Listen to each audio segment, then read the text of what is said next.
Look at the modern home. It is a cage of dependency. We build thin walls, fill them with synthetic insulation, and pump volatile fossil fuels into a furnace just to keep the frost at bay. And what happens when the grid fails? What happens when the gas line stops flowing? In the span of a single generation, we have forgotten how to harvest heat.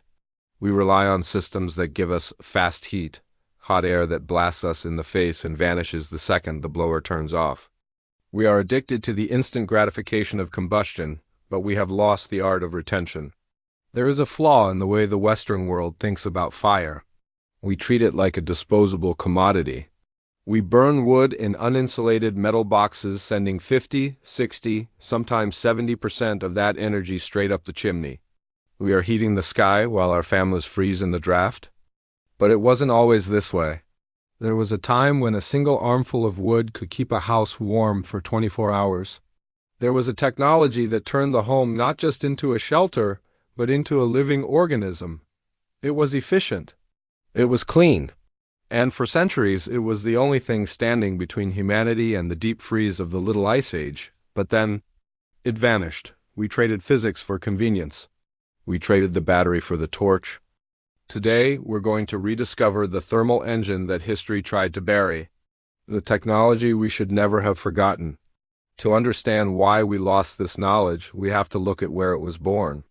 The deep north, Russia, Finland, Scandinavia, places where winter isn't an inconvenience, it's a predator. In the 16th and 17th centuries, while the rest of the world was shivering in front of inefficient open hearths, the northern builders were perfecting a masterpiece of thermodynamics. They didn't have endless forests to burn. Wood was labor. Wood was life. Wasting it was a death sentence. So they stopped letting the heat escape. They built massive hearts of stone and brick in the center of their homes. These weren't just fireplaces. They were thermal batteries. So why don't you have one? Why is the standard American wood stove a jagged black box of cast iron? The answer lies in the American obsession with speed. When the New World was colonized, the forest seemed infinite. There was no need to conserve fuel. The goal was to build fast, move west, and conquer. Enter the cast iron stove. It was cheap. It was portable. You could manufacture it in a factory and ship it on a train. It heated up instantly and cooled down just as fast. It was the fast food of heating technologies. The ancient masonry heaters, heavy, permanent, requiring skilled craftsmanship to build, didn't fit the narrative of a disposable, mobile society. The hearth, which used to be the immovable anchor of the home, became an appliance, a metal box you could buy at a hardware store. We forgot the wisdom of the mass. We forgot that fire is a beast that needs to be tamed, not just unleashed. And in doing so, we chained ourselves to a cycle of constant feeding, constant chopping, and constant waste. This is the masonry heater. In Russia, the pechka. In Finland, the taka. In Germany, the grundofen. To the uninitiated, it looks like a fireplace, but look closer, it is a machine. The secret lies in a concept called contraflow. In a standard stove, heat wants to go up, it wants to escape. The masonry heater forces the fire to work for its freedom. The superheated gas rises from the firebox, hits the top of the chamber, and is physically forced to travel down through twisting channels of brick and stone. It winds through the mass like a snake. As the smoke travels this labyrinth, it scrubs its heat off onto the masonry. By the time the exhaust finally reaches the chimney to leave your house, it has surrendered almost all of its energy. It leaves cool. The heat stays here. With you. Let's talk about the clean burn. This is where the physics gets aggressive. In a metal stove, you dampen the fire down to make the wood last, right? You starve it of oxygen. That creates creosote, smoke, and pollution. It's a dirty burn. The masonry heater demands the opposite. You burn it hot. You burn it fast. Temperatures inside the firebox reach over 2,000 degrees Fahrenheit.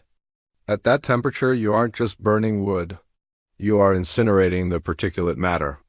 You are burning the smoke itself. The result? Near zero emissions, no creosote buildup, no chimney fires.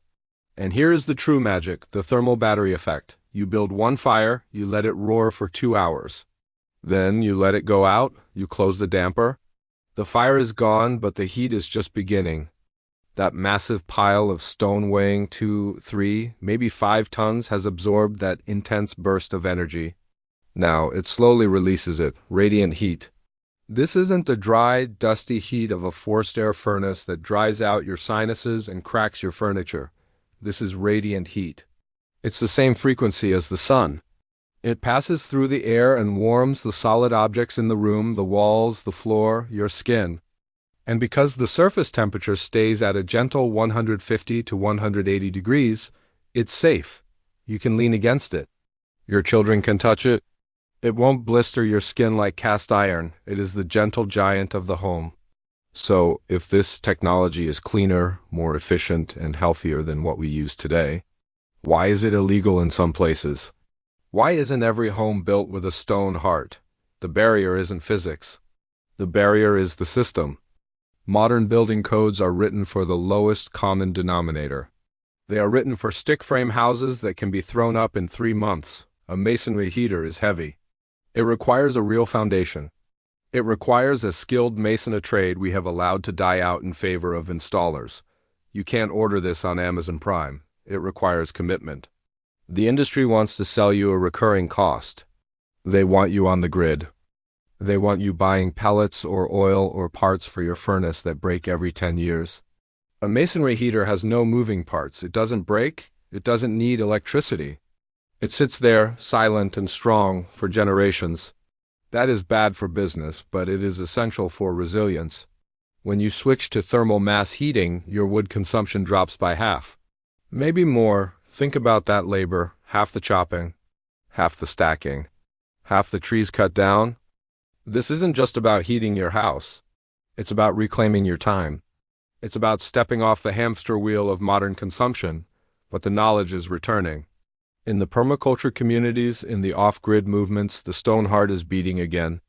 We are seeing a revival of the masonry heater and its scrappy younger cousin, the rocket mass heater. People are realizing that true luxury isn't a thermostat you control from your phone. True luxury is a heat source that cannot be turned off by a storm. True luxury is independence. The masonry heater represents a philosophy we desperately need to recover. Build it once. Build it right. And let nature do the work. The next time you hear the furnace kick on, blowing that noisy, dusty air around your thin-walled box, ask yourself, are you really warm? Or are you just being heated? It's time to bring back the stone heart.